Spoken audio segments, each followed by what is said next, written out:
Hello students, myself Ravi Kumar. आज हम लोग स्टैंडर्ड 5 का एसएसटी पढ़ेंगे। फर्स्ट चैप्टर आज हम लोग पढ़ेंगे। फर्स्ट चैप्टर में है ग्लोब। तो ग्लोब के बारे में हम लोग पढ़ेंगे। जैसा कि आप लोग सबसे पहला आप लोग अपना एसएसटी का बुक निकाल लेंगे, उसका फर्स्ट चैप्टर भी निकाल लेंगे। जैसे दिया हुआ है, the earth on which we live is a beautiful planet. It has land and oceans, rivers and mountains, and many planets, animals, and people. In olden days, the people did not know that their earth was so beautiful. They did not travel far because they thought that the earth was flat. They were afraid that they would fall into the water. It was after Ferdinand Magellan made a voyage around the world in 1522, which proved that the earth is round, that the people gathered courage to begin traveling far and wide. Today, everyone knows that the earth is round like an orange. Astronauts have traveled into space and clicked photographs of the earth. These photos show that the earth is sphere. यानी कि जिस धरती पे हम रहते हैं वह एक सुंदर ग्रह है। इसमें भूमि और महासागर, नदियाँ और पहाड़ और कई पौधे, जानवर और लोग हैं। पुराने दिनों में लोगों को पता नहीं था कि उनकी पृथ्वी इतनी सुंदर थी। वे दूर की यात्रा नहीं करते थे क्योंकि उन्हें लगता था कि पृथ्वी समतल है। उन्हें डर था कि वे पानी में गिर जाएंगे।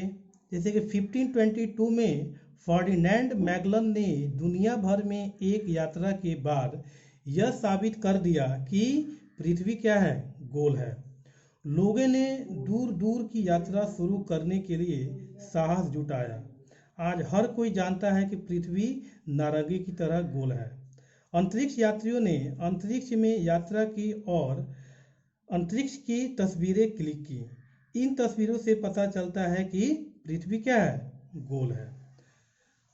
उसके बाद है ग्लोब मॉडल ऑफ द अर्थ, यानी कि पृथ्वी ग्लोब का क्या है, ग्लोब मॉडल है। तो globe is a small scale model of the earth. It represents the earth well. We can study a globe to get an accurate idea of the Earth's surface and shape. The land and water are shown in the correct area and direction on a globe. The large oceans and continents are visible. Boundaries of countries and their location can also be seen clearly on a globe. The globe, like the earth, is round in shape and flat on the top and the bottom. A road passes through the top and the bottom of this model of the earth. So this road represents the axis on which the earth rotates. The earth's axis is little. यानी कि पृथ्वी globe का globe model, पृथ्वी का एक छोटा स्तर क्या है, model है। यह पृथ्वी का अच्छी तरह से प्रतिनिधित्व करता है। हम पृथ्वी की सतह और आकार का एक सटीक विचार प्राप्त करने के लिए ग्लोब का अध्ययन कर सकते हैं।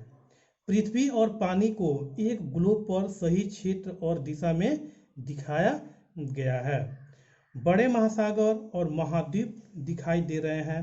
जैसे देश और उनके स्थान की सीमाओं को भी एक ग्लोब पर स्पष्ट रूप से देखा जा सकता है। ग्लोब जैसा पृथ्वी आकार में क्या है, गोल है और ऊपर और नीचे सपाट है। पृथ्वी के इस मॉडल के ऊपर और नीचे से एक छड़ गुजरती है। यह छड़ उस अक्ष का प्रतिनिधित्व करती है जिस पर पृथ्वी घूमती है, यानी कि पृथ्वी की धुरी क्या है, झुकी हुई है। अब हम लोग आएंगे दी हेमीस्फीयर के बारे में। ठीक है, दी हेमीस्फीयर के बारे में आएंगे तो दी हेमीस्फीयर में क्या कह रहा है, दी हेमीस्फीयर में कह रहा है कि as a globe is round we can not see the whole earth at one time, we have no see one half and them turn it to see the other half, the one half that can be seen at the time is called hemisphere. यानी कि गोलार्ध जैसा कि एक दुनिया क्या है, मतलब दी हेमीस्फीयर मतलब क्या होता है, गोलार्ध जैसा कि एक दुनिया क्या है, गोल है। हम एक समय में पूरी पृथ्वी को नहीं देख सकते हैं, हमें एक आधा देखना है और फिर से आधा देखना है। एक बार में देखा जा सकने वाले आधे हिस्से को क्या कहा जाता है, गोलार्ध कहा जाता है, यानी कि दी हेमीस्फीयर कहा जाता है। उसके बाद है the earth is divided into two equal halves. ठीक है, क्या है, the earth is divided into two equal halves by an imaginary line called equator. These two heavens are called northern hemisphere and southern hemisphere. The northern hemisphere lies above the equator and the southern hemisphere lies below the equator. Most of the northern hemisphere is covered with land while most of the southern hemisphere is covered with water. यानी कि भूमध्य रेखा नामक काल्पनिक रेखा द्वारा पृथ्वी को दो बराबर हिस्सों में बांटा गया है। इन दो हिस्सों को उत्तरी गोलार्ध और दक्षिणी गोलार्ध कहा जाता है। उत्तरी गोलार्ध भूमध्य रेखा के ऊपर स्थित है और दक्षिणी गोलार्ध भूमध्य रेखा के नीचे स्थित है। अधिकांश उत्तरी गोलार्ध भूमि से आच्छादित है, जबकि अधिकांश दक्षिणी गोलार्ध पानी से क्या है, ढका हुआ है। उसके बाद है the flat end on the top of the earth is called north pole, the flat end at the bottom of the earth is called south pole. While using a globe, we also depict the two heavens of the globe in the west and east direction as the western hemisphere and the eastern hemisphere. For example, the USA is in the western hemisphere and is therefore called a western country, while India is in the eastern hemisphere and is therefore called an eastern country. यानी कि पृथ्वी के शीर्ष पर स्थित सपाट छोर को उत्तरी ध्रुव कहा जाता है, पृथ्वी के तल पर स्थित समतल छोर को दक्षिणी ध्रुव कहा जाता है। एक ग्लोब का उपयोग करते हुए हम पश्चिमी और पूर्वी दिशा में पश्चिमी के रूप में एक विश्व के दो हिस्सों को चित्रित करते हैं, गोलार्ध और पूर्वी गोलार्ध। उदाहरण के लिए यूएसए पश्चिमी गोलार्ध में है और इसलिए इसे पश्चिमी देश कहा जाता है, जबकि भारत पूर्वी गोलार्ध में है और इसलिए इसे पूर्वी देश कहा जाता है। अब है लैटिट्यूड एंड लैंगिट्यूड, यानी कि अक्षांश और देशांतर।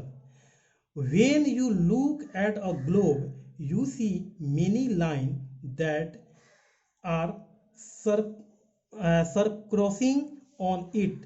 These lines are actually imaginary lines drawn by cartographers, map markers, and you can see two types of imaginary line on a globe. One set of lines run from east to west, forming full circle that never meet. These lines are called line of longitude और parallels, यानी कि अक्षांश और देशांतर। जब आप किसी globe को देखते हैं तो आपको कई रेखाएं दिखाई देती हैं जो क्रिस होती हैं, उस पर क्रॉस करना। ये लाइनें वास्तव में कार्टोग्राफर यानी कि मानचित्र निर्माता जैसे यहाँ पे हमने बताया मैप मार्कर यानी कि इसको कहते हैं मानचित्र निर्माता द्वारा खींची गई काल्पनिक रेखाएं हैं। आप ग्लोब पर दो प्रकार की लाइनें देख सकते हैं। लाइनों का एक सेट पूर्व से पश्चिम तक जाता है। काल्पनिक पूर्व हलकों का गठन होता है जो कभी नहीं मिलते हैं। इन रेखाओं को अक्षांशों की रेखाएं कहा जाता है, या जैसे हमने बताया वहाँ पैरेलल या समानताएं हैं। और फिर हम लोग आएंगे पेज नंबर 7 में। तो अब है they are called parallels because they are located at equal distance for each other and never meet. There are 181 lines of altitude, 90 lines of latitude are located to the north and 90 lines of latitude are located to the south of the equator. Include the equator, the latitude north of the equator are marked with N, यानी कि N मतलब north होता है, north and the latitude south of the equator are marked with S, यानी कि south. यानी कि ये जो है उन्हें समानताएं भी कहा जाता है क्योंकि वे एक दूसरे से समान दूरी पर स्थित है और कभी नहीं मिलते हैं। अक्षांश की 181 लाइनें जो हैं, अक्षांश की 90 रेखाएं उत्तर की ओर स्थित है और अक्षांश की 90 रेखाएं भूमध्य रेखा सहित दक्षिण के भूमध्य रेखा की ओर स्थित है। भूमध्य रेखा के उत्तर के अक्षांशों को एन यानी कि नॉर्थ के साथ चिन्हित किया गया है और भूमध्य रेखाएं की दक्षिण में अक्षांशों को एस के यानी कि साउथ के नाम से स्थिर किया गया है। अब पहला देखेंगे, The equator is the biggest parallel. It is located at 0 degree latitude and divided the earth into two equal hemispheres called northern hemisphere and southern hemisphere. यानी कि ये कह रहा है कि पहला के साथ चिन्हित किया गया, जैसे कि भूमध्य रेखा सबसे बड़ा समांतर है। यह 0 डिग्री अक्षांश पर स्थित है और पृथ्वी को उत्तरी गोलार्ध और दक्षिणी गोलार्ध नामक दो समान गोलार्ध में विभाजित करता है। दूसरा है the tropic of cancer is at 23 half degree north, यानी कर्क रेखाएं जो हैं वो 23 डिग्री हाफ नॉर्थ पर स्थित है। तीसरा है the tropic of capricorn is at 23 half degree south पे, यानी कि यह जो है क्या, यानी कि यह जो है मकर रेखा जो 23 डिग्री साउथ पर स्थित है। The Arctic Circle is at 66 half degree north, यानी कि यह जो है आर्कटिक सर्कल यानी कि 66 डिग्री नॉर्थ पे स्थित है और the Arctic Circle is at 66 half circle, और फिर उसके बाद आर्कटिक सर्कल जो है 66 डिग्री साउथ पर स्थित है। उसके बाद है the other set of line runs north to south forming half circle meeting at the north pole and the south pole. These lines are called line of longitude or meridians. The distance between the meridians is the maximum as the equator and goes on decreasing till the poles. There are 360 lines of longitude. 180 lines of longitude are located on the west and 180 lines of longitude are located on the east of the Greenwich meridian, including the Greenwich meridian. The longitude west of the Greenwich meridian are marked with 2 and the longitude east of the Greenwich meridian are marked with east. The Greenwich meridian is the chief meridian. It is also called the prime meridian. It is located at 0 degree longitude and divided to the earth into two equal hemispheres called western hemisphere and eastern hemisphere. The 180 longitude is also called the international dateline. यानी कि लाइनों का दूसरा set, the other set of line, लाइनों का दूसरा set उत्तर से दक्षिणी की ओर चलता है, जिससे उत्तरी ध्रुव और दक्षिणी ध्रुव पर आधे वृत्त मिलते हैं। इन रेखाओं को देशांतर या मध्यम रेखाएं कहा जाता है। मेरिडियन के बीच की दूसरी भूमध्य रेखा पर अधिकतम होती हैं और ध्रुवों तक घटती जाती हैं। देशांतर की कितना दिया हुआ है, 360 लाइन्स पंक्तियां हैं। देशांतर की 180 लाइनें पश्चिमी में स्थित हैं और देशांतर की 180 लाइनें जो हैं वो ग्रीनविच मेरिडियन के पूर्व में स्थित है, जिसमें ग्रीनविच मेरिडियन भी शामिल है। ग्रीनविच मेरिडियन के पश्चिमी के कोणों को W के साथ चिन्हित किया गया है। ठीक है, उसके बाद है और ग्रीनविच मेरिडियन के पूर्व में इसलिए ग्रीनविच मेरिडियन को चिन्हित किया गया है, इसे प्राइम मेरिडियन भी कहा जाता है। यह 0 डिग्री देशांतर पर स्थित है और पृथ्वी को दो समान गोलार्ध में विभाजित करता है, जिसे पश्चिमी गोलार्ध और पूर्वी गोलार्ध कहा जाता है। इसे 180 डिग्री यानी 180 डिग्री देशांतर को अंतर्राष्ट्रीय डेट लाइन भी कहा जाता है। अब हम लोग आएंगे grid the line of longitude. Grid यानी कि the line of longitude and longitude intersect each other and are marked by numbers. This help to locate place because they cut each other. They form a square-shaped grid. The number are seated to tell the located of a place. When are we write the location of a place?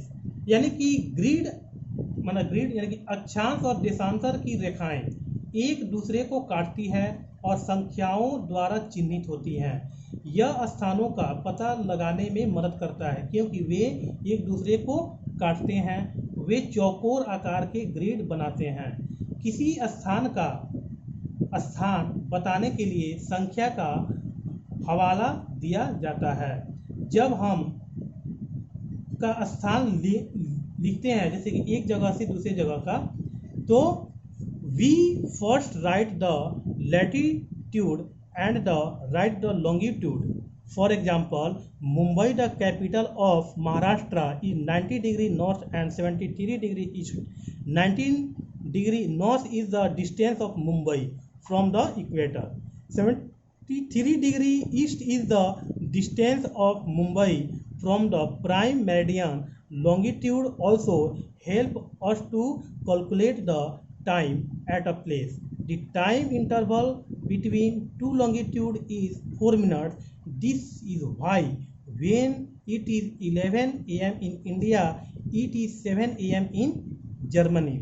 So we say that Germany is 4 hours behind India. यानी कि हम पहले अक्षांश लिखते हैं और फिर देशांतर लिखते हैं। उदाहरण के लिए मुंबई महाराष्ट्र की राजधानी 90 डिग्री नॉर्थ पे है और 70 डिग्री ईस्ट पे और 19 डिग्री नॉर्थ भूमध्य रेखा से मुंबई की दूरी है। 73 डिग्री ईस्ट यानी कि प्रधान मेरिडियन से मुंबई की दूरी है।